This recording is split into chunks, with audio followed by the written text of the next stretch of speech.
Destination, McDuck Manor. McDuck Manor? As in Scrooge McDuck? The bajillionaire? You're finally gonna sell us. Do it, make Scrooge McDuck. I run a multi-trillion-dollar business. I can handle a few juveniles for the weekend. Besides, we've got a pretty low-key day planned. Mom? Webby Vanderquack. My granny's the housekeeper. Call me Uncle Scrooge. Family truly is the greatest adventure of... Oh no, the ground! You want to blow it up, don't you? Blithering blatherskite! This armor's got to be 100% idiot-proof, and, well, you're just the idiot to prove it. I allow the children to travel with you because I assume you're keeping them safe. Please, I'm Scrooge McDuck. I can't keep you safe, all right? Tell me about the Spear of Selene. So you're the reason our mom is gone. Well, you've successfully pushed your family and everyone who cared about you away. Again. Our family has been apart too long. It's time for us to come together. Way to dispel your own spell, Dispel. Lena's gone. Curse me, kilts, have I missed you. Duckburg is saved, thanks to Scrooge McDuck and his family. Look to the stars, my darling baby boys. Hey kids, I'm your mom. Life is strange and vast, filled with wonders and joys. I promise I'm coming home. She could be useful. Introducing Louie Incorporated. I propose a wager. Winner gets the loser's company. I'm coming, boys. Mom is coming home. Launch sequence activated. Sup, party people? Well, I've gone so long without a mom, I guess I don't really know how to have one. I'm not the adventurer you hoped I'd be. I will always believe you can do anything, but you never have to prove anything to me. You have your own way of doing things that is unique and special. Violet Saberwing. We might be able to pull Lena back home. It's Gandra. Gandra D. Let's get dangerous. Get back up. Seize him. I'm Della's friend. He loves you so much, the thought of anything bad happening to you infuriates him! But why did she save me? Maybe she let you get close too. You put so much pressure on yourself to be good, but you're good enough. Your little scheme to bypass the present almost cost us our future. Louie Incorporated is done. Glomgold wins the bet. Flintheart Glomgold is a fake identity, so all your money goes to your new partner, me. I'm the richest duck in the world! The Bombay is a curse upon whoever is the richest duck in the world. You were a better billionaire than I was today. Lunaris is bringing an army to destroy Earth. Della, he's coming for your family. Face each new sun with eyes clear and true, unafraid of the unknown. Because I'll face it all with you. Well, we survived that, so what do we do now? I don't know, but we'll do it together. I'm listening to Trust Cam. No more traveling problems. I reckon every family has their own normal. Shabooey! This is a list of legends Finch never found. I want to be good enough for you. Of course you're good enough for me. You're my best friend. Nobody listens to me either. They don't understand me. Well, that's weird. I understand you perfectly. You are a definitely real boy. You're hired full-time, Dr. Crackshell Grubera. It's gonna be a monkey barrel. Hey, I wouldn't leave without saying goodbye. This time. Take it from someone who used to be Magica's shadow. You can't ignore the parts of yourself you don't like, even the parts you're afraid of. We're with you! I need to find my grandpa. I know what it's like to search for someone that's missing. The city needs me. Yeah, and so does she. There's no safe way to bring Dr. Wildmeyer back. That's unacceptable. I can't accept that. You got knocked down, beat up, and blown up today. But what matters is that you get back up. Bradford! If the McDuck family wants an adventure, we'll give them their last. If Fowl wants the rest of those artifacts, they'll have to contend with the greatest family of adventurers and treasure hunters of all time. The Ducks don't back down. It's not the McDuck name that makes our family great. It's the people in it. Our family is awesome.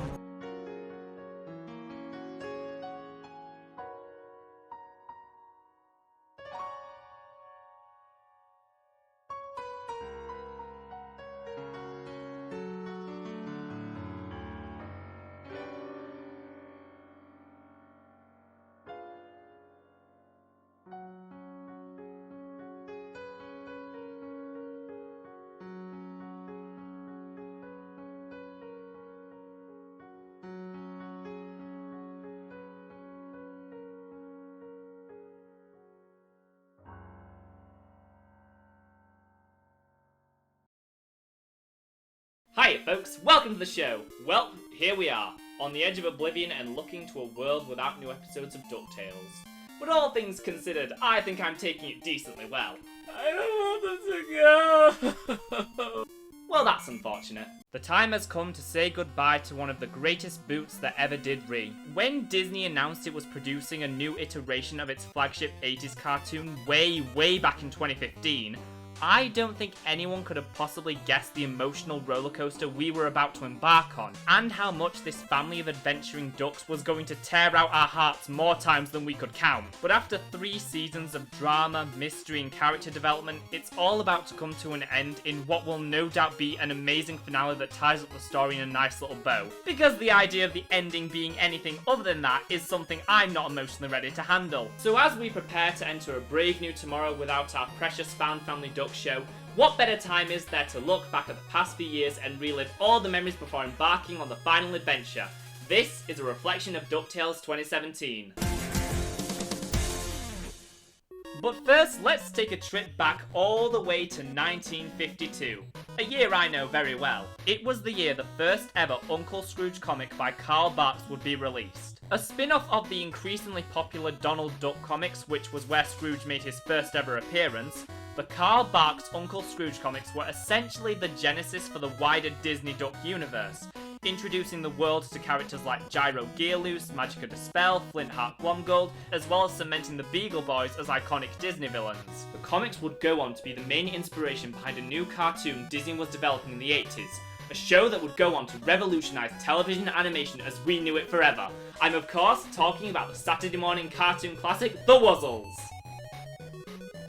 Oh, and I guess DuckTales had something to do with it too. Starting production in 1986, DuckTales was set to be one of the most important and risky cartoons of that era. The executives wanted to create a cartoon with high quality animation, the likes of which you didn't see on TV at the time, and would buck the trend of Saturday morning cartoons, opting instead to air in the afternoon, where they felt more children would be watching TV. Now, Disney had already been fortunate enough to already have 2 high quality shows, so why was DuckTales such a risky move? Well, because the sheer amount of artists Disney would employ and the fact the show was mostly animated overseas, this heavily increased production costs.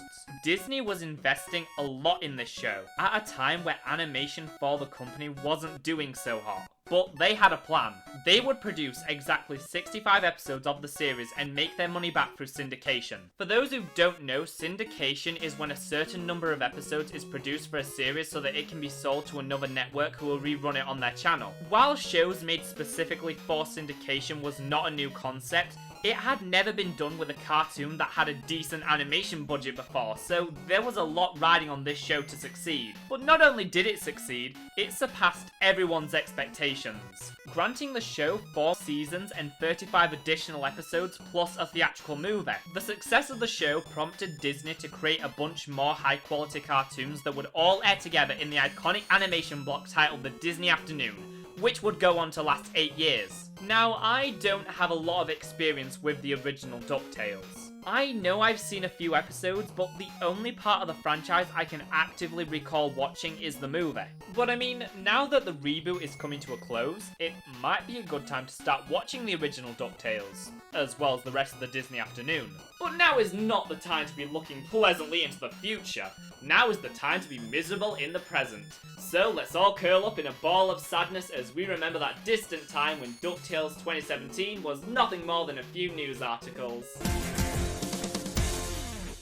On February 2015, it was announced DuckTales would be returning in the form of a rebooted series that was set to air in 2017. And in an age that had already become oversaturated with reboots of beloved 80s and 90s properties, my only thought at the time was, that figures. People were split on the news. And not helping matters was the fact 3 months later the original voice actor for Launchpad came out and said the 80s cast, or those that were still around, would not be returning for the reboot. People were in the streets crying about how Disney was going to ruin their childhood. Meanwhile, I was just sitting here knowing full well this was going to be an amazing show due to reasons. In December of the following year, the new voice cast was revealed to the world as they joined together to sing the show's theme song. And that is when the hype around this show really starting. As in the months leading up to it, we would get more and more bombshell announcements. Lin-Manuel Miranda would be the new voice of Fenton Crackshell Cabrera, and it was confirmed Donald will be a main character in the series, as opposed to the 80s show which shipped him off to the Navy, as Disney had a weird thing about not letting their major characters appear in shows that didn't star them. Which led to one of my favourite underrated jokes of Disney television animation, figuring out how to get Mickey Mouse into an episode without actually showing him. Roll over, boy! Roll over! Piece of cake! Okay, here's a hard one. Play dead! However, perhaps the biggest announcement was that Darkwing Duck would appear in the series, which made people start questioning if maybe we could see other characters from the Disney afternoon shows make an appearance. To which the crew responded, yeah, maybe.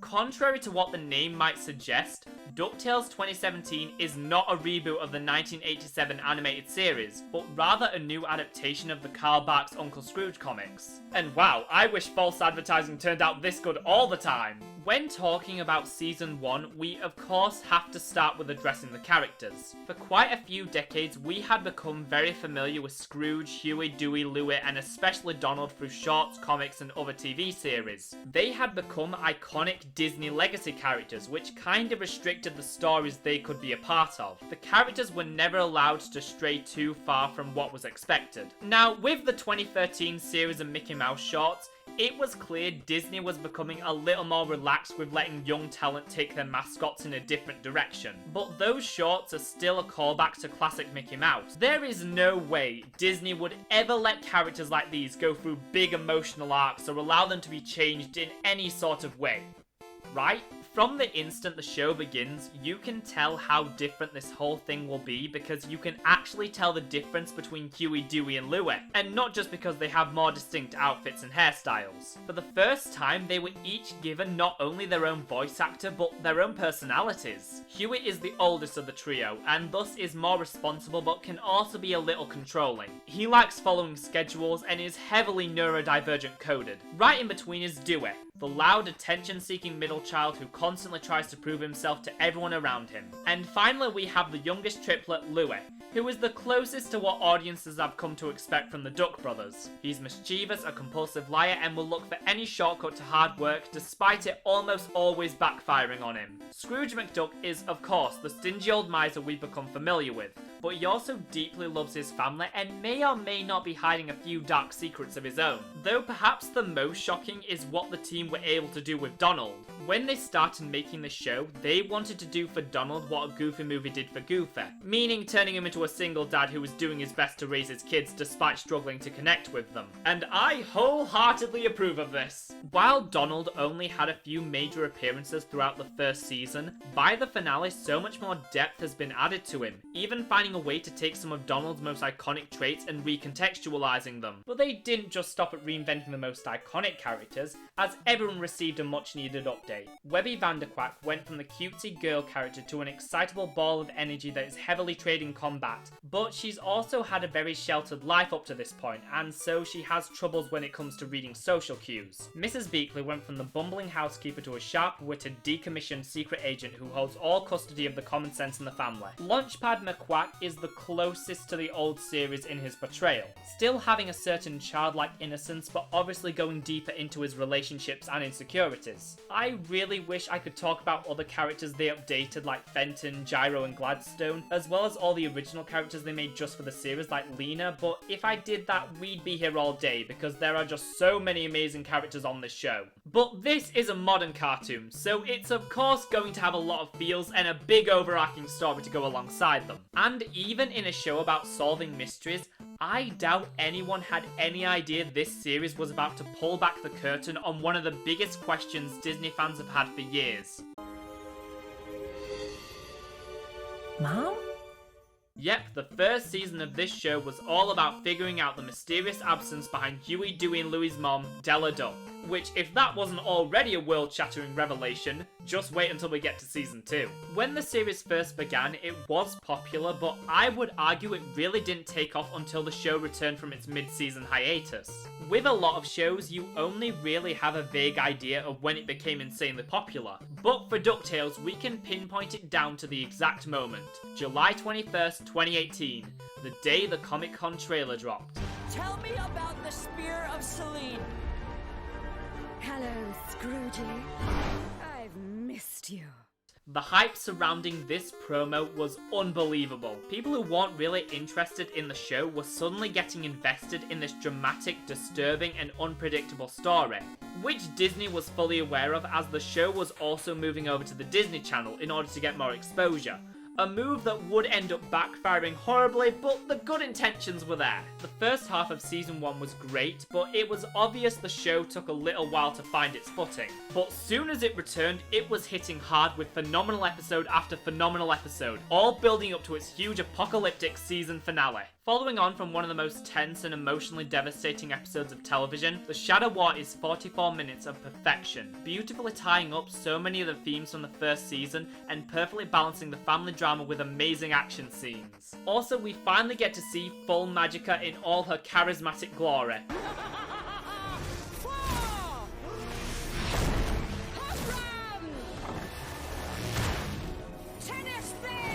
But after so much emotional catharsis, it couldn't just leave without dropping the biggest cliffhanger since Gravity Falls and sending everyone into a frenzy. Boys? After just over a year on the air, DuckTales had already become the new face of Disney television animation, surpassing their other hits that had been around for years by that point, like Star vs. the Forces of Evil. So after such a great first go-around, where do you go from there? Well, according to the DuckTales staff, you just do the same thing again, but better. DuckTales' sophomore season took the foundation built from the first year of the show and raised it to the moon. Literally. Everything in this season was much more focused. The writing was tighter, the characters were really coming into their own as we started exploring new relationships among the main cast. The ongoing story was pushed even further, and the overall season just felt sharper. Which makes sense since this was Louie's season. While season 1 had a heavy focus on Dewey and his attempts to make himself stand out while also trying to uncover his family history, season 2 was all about the maniacal green boy. Now, this is where some of you suspect I'll start to get a little biased because Louie is my favourite character. To which I say, how dare you? I take my not job as an animation analyst seriously, as if I would ever let my own personal feelings towards a certain character get in the way of objective critical thought.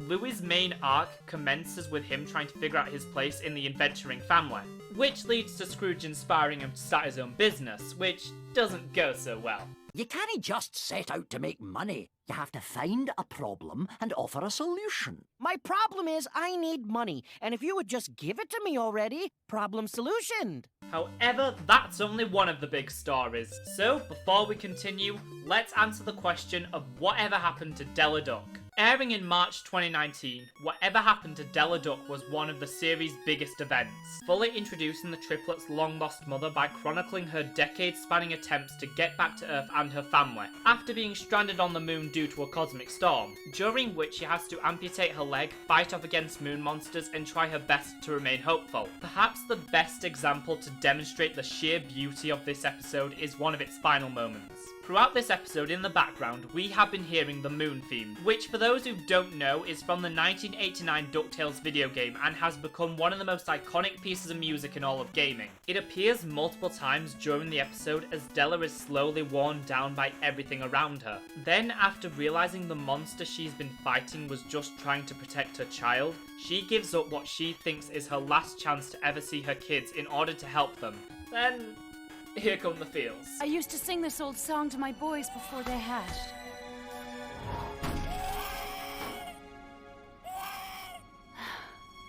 Look to the stars, my darling baby boys. Life is strange and vast, filled with wonders and joys. Face each new sun with eyes clear and true, unafraid 'cause I'll face it all with you. 2 years later, and that still gets me. This series had so much love and care put into it, and it shows in every aspect. Thankfully, that wasn't the end, as a few episodes later, Della would finally return home to see her kids for the first time. Now, a lesser show wouldn't have done so well with such a huge status quo change. Adding a new main character who completely shakes up the family dynamic, right as it felt like the show was starting to get comfortable with what it had established. But the writers were able to work it in so naturally, and rather than it feeling like a new addition, it felt like bringing in something that had been missing all along. Della got an episode to bond with each of her kids, including Webby, which were undoubtedly the highlights of the season, as she had to learn how to actually be a parent, which quickly brought her into conflict with Louie. But with very good reason, as he accidentally almost scattered the entire family throughout space and time. This leads us into the catalyst for the end of Louie's arc, where he pulls his greatest con ever, seizing control of McDuck Enterprises and achieving his dream of becoming the richest duck in the world, which also makes him the latest victim of a curse which hunts down the 0.0001%. He cannot be bought, he cannot be fought. Though riches you've got, your life will be fraught until you have earned the one thing you have not. After 2 seasons of lies and cheats, Louie finds he has no more tricks up his sleeve and is forced to do some honest work, where he finally learns some humility, which is what breaks the curse. But no time for that now. We've got an intermoonary invasion to deal with. So, those who watch my Ducktales reactions already know I'm not the biggest fan of this episode. In fact, I would go so far as to call it my least favourite episode of the series, with maybe one exception. However, the worst of one of the most consistently high quality shows ever to air is still pretty good. My main issue with the episode just comes with its tone, in that I don't feel there was a good balance between the comedy and the drama. The episode a lot of the time feels like it's treating the possible end of the world with way too much levity. It did have some really nice dramatic moments, with the standout being Della and Donald's reunion, but if it has the opportunity to develop the characters in a meaningful way or make a joke, most of the time it chooses the joke. Yet, even though I see the episode's focus on comedy as a negative, I can't deny that it is very funny. I've decided you're doomed. My time would be better served preparing your places in the afterlife. Cheerio. Not reassuring that he went down instead of up. But then out of nowhere, the episode just jumps up to the show's usual quality as we get this epic final battle in space. It's action-packed, visually stunning, tense, dramatic. It's everything a season finale should be. I just wish the entire episode was like that instead of only the last 5 minutes. Once the day is won, the family returns to Earth and celebrates their victory, unaware their biggest unknown threat is watching them from the shadows. The pieces are finally in place. Time to come out of the shadows, take control, and end Clan McDuck. If the McDuck family wants an adventure, we'll give them their last. Well, I can't wait to see where this goes in 8 months. This ending was so amazing, revealing that the true enemy had been hiding in plain sight from day one. But it did make me a little worried. When shows start teaming up all their past villains, that's usually a telltale sign that it's likely going to be coming to an end soon. Yeah, less than an hour after Moonvasion aired, and I was already speculating on the possibility of Season 3 being the show's last. What can I say? I like to be prepared. However, before we delve into the 3rd and final season, I feel it would be beneficial to quickly go over how Disney treated the show throughout its almost 4-year run. As I mentioned way earlier in the video, when Ducktales first began, there was a strong support from the people up top. Big marketing campaigns that involved a real-life version of Scrooge's money bin being toured around the USA. And the show actually got quite a bit of merchandise at the start. I'll never forget the moment I walked into the Disney store only a few months after the show began and saw Huey, Dewey, Louie and Webby plushes. Naturally, I bought all of them on the spot. I mean, how couldn't I? Disney TVA shows almost never get merchandise, beyond books and maybe a few Funko Pops. I mean, Gravity Falls didn't get any figures until after the show had already ended, but at least Star vs. the Forces of Evil did get some plushies that were Comic-Con exclusives, therefore unavailable to me. One day you'll be mine. However, that was only at the start. The second wave of merchandise was completely cancelled, meaning we never got a Della action figure or a Launchpad plush. Disney, just admit it, you're homophobic. Also, remember when I said how great it was that the show was moved from Disney XD to Disney Channel? Well, it wasn't really treated the best over there. It got less and less advertising as it went on, and the ratings reflected that. To a point where the team behind the series purposely chose to move the show back to XD, because despite it being the lesser channel, they treated the show a lot better. At least the World Showcase attraction in Epcot was announced to be getting a retheme based on the series, making it the third Disney TVA show to be featured on the attraction, which, as stupid as it sounds, is actually a real honour. I mean, that is essentially Disney saying Ducktales was this generation's Phineas and Ferb or Kim Possible. And if you're putting the show in the same ranks as your two most popular and long-running animated series of all time, that can only be a good sign. But then the attraction was delayed for obvious reasons, so now it will be the second Disney series to receive an attraction after the show has already ended. Then, as Season 3 started to approach, there was no word on Season 4. Typically, for their really big shows, Disney would announce a new season before the current one premieres. Usually it's just a press release, but to announce Season 3 of Ducktales, they made this really fun video with the cast. So the premiere date for Season 3 came and went and... nothing! We heard nothing! It is impossible to talk about the third and final season without addressing the ultimate hype surrounding it. Because with Comic-Con 2019, we got a new poster featuring every single show from the Disney afternoon. Well, every good show. Like Super Smash Bros. Ultimate was cute and all, but this was the real everybody is here moment. And while everyone was freaking out over Goslin, I was struggling to contain my excitement about an appearance from the Rescue Rangers, which is the only Disney afternoon show I am well versed in. Well, the first season belonged to Dewey and the second season belonged to Louie, so everyone knew full well who this season would be focused on. Yep, this would be the season of Phooey Duck. And maybe we'll be nice and give Huey a few episodes here and there. As of writing this, the final 4 episodes have not yet been released, so I don't know how Huey's storyline this season is going to come to an end, because unlike the previous 2, Huey doesn't exactly have his own individual goal. At the end of the episode, the family finds the journal of explorer Isabella Finch, which contains a lot of lost artifacts which are dubbed missing mysteries. Which, while Huey is very much involved in that storyline, his goal pretty much aligns with the rest of his family. So I would say Huey's personal arc is about learning to cope with uncertainty and the chaos that surrounds him. His preconceptions of the world are constantly challenged, and his way of thinking is often undervalued by those around him. I feel once the season is over and we can look back on Huey's arc in full, we'll be able to see what his story was about. However, as it stands, I have enjoyed all of Huey's starring roles this season, from expanding a social circle to accepting parts of himself he doesn't like. But we can't talk about Huey's presentation this season without talking about his heavy autistic coding. While it has not come from nowhere, as Huey has always been shown to prefer his routines and schedules, doesn't like leaving his comfort zone, tends to info dump, and has a few special interests such as the Junior Woodchucks and the Legend of Legend quest, and the third season only progressed that further. While I do wish it was able to be confirmed on the show because there is a severe lack of not just autistic but neurodivergent representation in animation, I can't deny how happy it makes me whenever we see Huey stimming in an episode. One thing about the season that must be mentioned is the huge upgrade in its character animation. While as the show aged, the visuals did occasionally receive a bump up, the levels it has gone to in Season 3 is astounding. Every single episode has multiple moments where the characters move so fluently and the expressions are pushed much further than before. It's just so pretty. For the first few episodes, the show was mostly treating things like business as usual,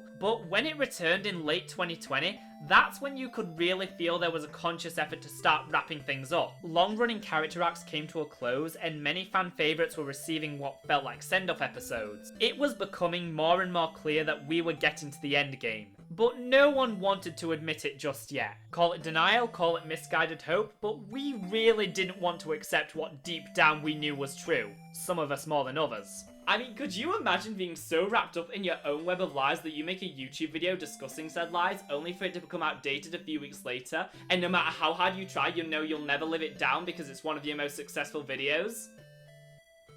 Of course, I would be remiss if I didn't at least mention Let's Get Dangerous, the big Darkwing Duck special fans had been waiting for since the series began. That also turned out to be one of the most important plot-related episodes of the season. But if you want to hear more of my thoughts on that, you can go watch the review section of my reaction video. And that brings us to today as we await the finale.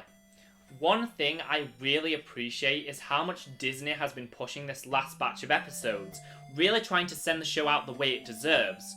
From getting the entire voice cast back together to record a new rendition of the theme song, like they did when the cast was originally announced, and Disney XD will be airing the finale for 24 hours straight the day it airs, which is exactly what they did all those years ago when the show premiered. But in an age where it's hard to believe a show is ever truly gone, could Ducktales ever come back someday? While the crew has moved on to other things, there's always the chance we could see the series continued in the not too distant future.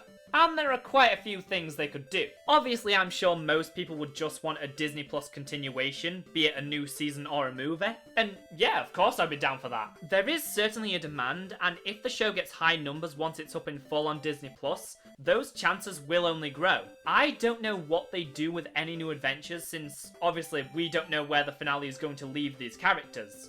Another idea that on paper seems more likely since it is the cheapest alternative is comic books. The series did receive a decent run of comics that lasted 20 issues from 2017 to 2019, and the chance for more is always there. Or maybe we even go the Gravity Falls route and just do a full graphic novel. But the most likely continuation, maybe, is the Darkwing Duck reboot. The reason I say maybe is we have no idea what this new Darkwing series will be. Yes, we all saw the reports that said the project was being made by Seth Rogen and his friends, which...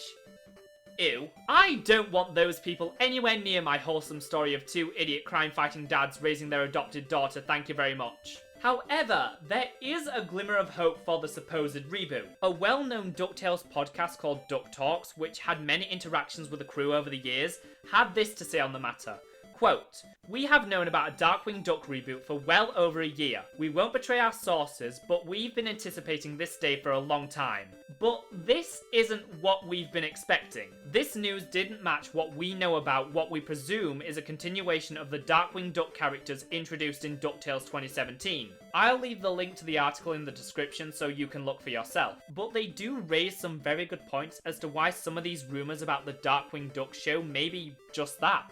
Rumours. Okay, I feel like any moment now it's going to fully hit me that one of my biggest comfort shows is ending in a matter of days. So let's try and wrap this up, huh?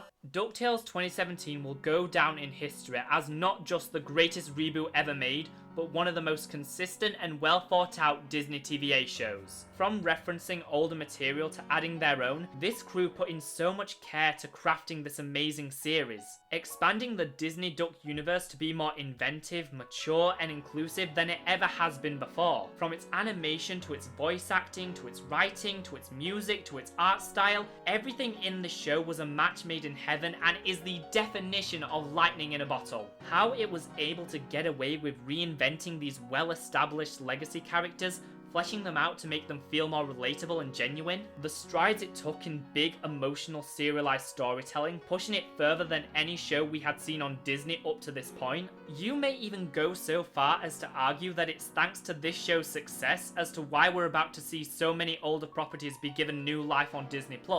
This incredible, special show has meant so much to me and thousands of others. Heck, probably even millions, as we saw each character grow through every episode with only a few slight missteps that hardly matter in the grand scheme of things. It has been a bright spot over the past 4 years that will undoubtedly leave its mark, not just on Disney, but on animation as a whole. Now before I go sit in the corner and sob uncontrollably for the next few days, I'd like to leave you all with some immortal words of wisdom.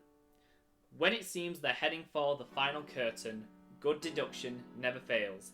That's for certain. The biggest messes become successes. DuckTales, woo. Thanks for watching, folks. See you real soon.